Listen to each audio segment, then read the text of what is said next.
everyone. My name is Lyle Gerald Domosmog, and we are here to talk about what is SOGIE bill, its meaning, who proposed, and its pros and cons. So, what is SOGIE bill?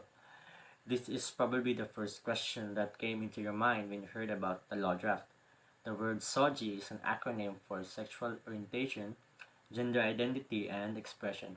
The bill defines these terms as follows. Sexual orientation refers to who a person who is sexually attracted.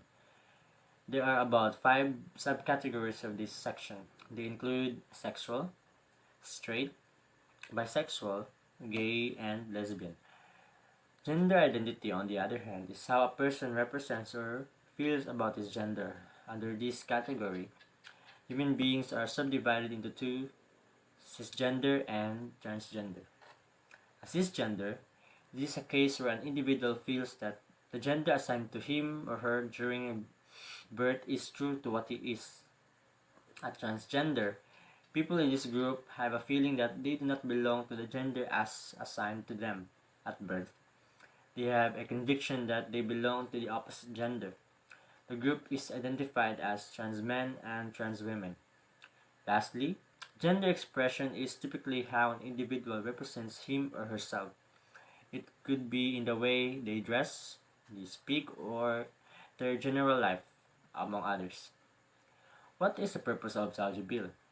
The aim of this legislation is to protect the Filipinos who are members of the LGBTQ against discrimination. On August 13, 2018, Gretchen Custodio Diaz, a trans woman, was denied access to her preferred bathroom by a janitress at Cubao Mall. The incident sparked debates on how gender equality has failed. Whereas the rights of LGBTQ members are protected on paper, Filipinos are no strangers to incidents of abuse and hate against these minorities. Therefore, the SOGIE Bill Philippines seeks to penalize any form of discrimination based on sexual orientation, gender identity, and expression. So let's summarize the SOGIE Bill. What does SOGIE Bill means? The law draft identifies a particular set of actions which deems as discriminatory. Anyone, corporation, or organization that violates them is liable to charges in the court. Among the activities that are disciplinatory according to this bill include harassment by police or military, being denied access to health facilities and other establishments, denial or revocation of formal recognition, accreditation, or registration of institution, political party or organization, revocation or denial of driving license, being subjected to physical and medical examination without own consent, being denied admission or expelled by learning institutions, promoting stigma among the LGBTQ. Where does the SOGIE bill stand on marriage? Does the bill support same-sex marriage? The answer is no, because marriage right is not mentioned in the draft.